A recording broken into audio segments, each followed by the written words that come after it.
Amichai Chikli, the Minister of Diaspora Affairs of Israel, after a meeting with His Majesty Prince Reza Pahlavi, wrote, "It was an honor to meet Crown Prince Reza Pahlavi, the true representative of the great Iranian people.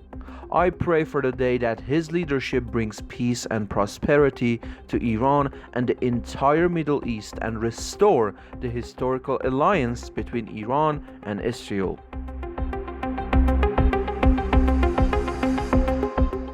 Following the widespread boycott of the recent parliamentary elections by the Iranian populace, the Islamic Republic regime is now resorting to various tactics to put up a show of a credible and competitive presidential election, mostly for the international spectators. To this end, several former officials of the regime who previously claimed that they had been shunned by the supreme leader have announced their plans to participate in the election.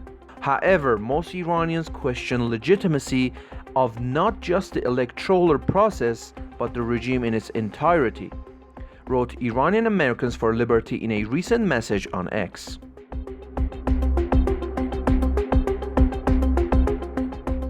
Mansour Sogan, a 17-year-old law student, had been working as a police assistant for a while.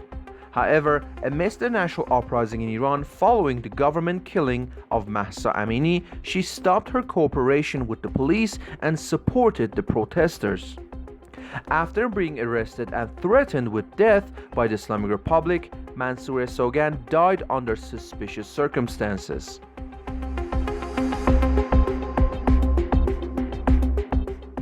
Agents of the Islamic Republic have destroyed agricultural lands belonging to Baha'i citizens in the village of Ahmadabad in Sari.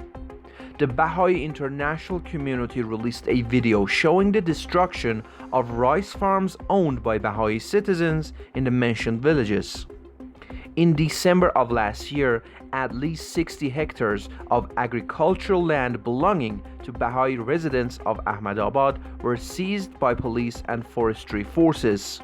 The Baha'i international community stated Iranian government agents bulldozed the rice fields of Baha'is in Ahmadabad, Mazandaran, destroying their crops.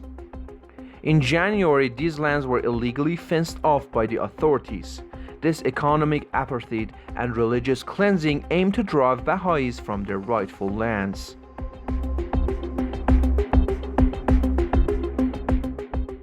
Agha Sadeghi, a Baha'i citizen living in Buchan, remains in indefinite detention more than 3 weeks after his arrest.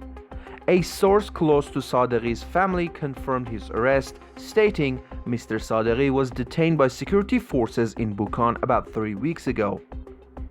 The family's efforts to obtain information about his condition and whereabouts have been unsuccessful, heightening their concerns. According to reports, after Sadeghi's arrest, agents of the Islamic Republic searched his home and confiscated some of his and his family's personal belongings.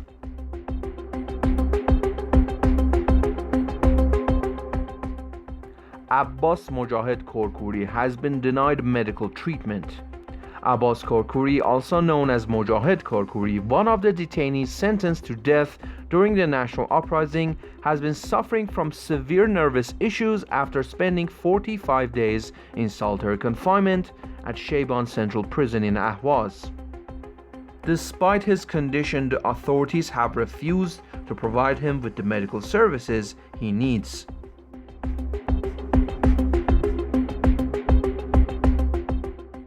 Reza Mohammad Hosseini, a monarchist political prisoner, continues to be denied the right to contact his family. He has been deprived of phone privileges since releasing an audio file from Ghazal Hisar prison in Karaj. In the audio message, Mohammad Hosseini revealed that the IRGC has prevented him from issuing a power of attorney for the inheritance of his father's estate, thereby obstructing his ability to cover his expenses in prison.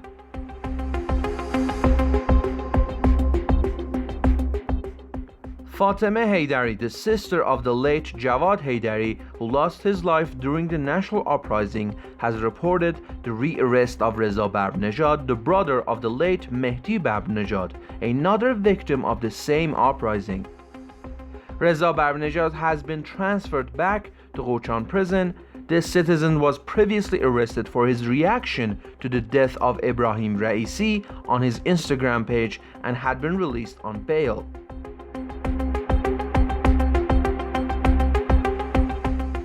Abbas Wahidian Shahrudi has been transferred to the prison infirmary due to a heart attack. Ali Sharifzadeh Ardekani, a lawyer, reported that the officials at Vakilabad prison have not agreed to transfer and treat the political prisoner at a specialized medical center. Mr. Sharifzadeh Ardekani also mentioned that the officials of the Islamic Republic continue to delay the execution of this political prisoner's sentence despite his need for hospitalization due to his heart condition in the infirmary of Vakilabad prison. Recently, the Forensic Medicine Authority rejected the request for non-enforcement of his sentence, despite confirming his heart disease, asthma, respiratory issues, and severe skin condition, deeming the prison conditions suitable for him.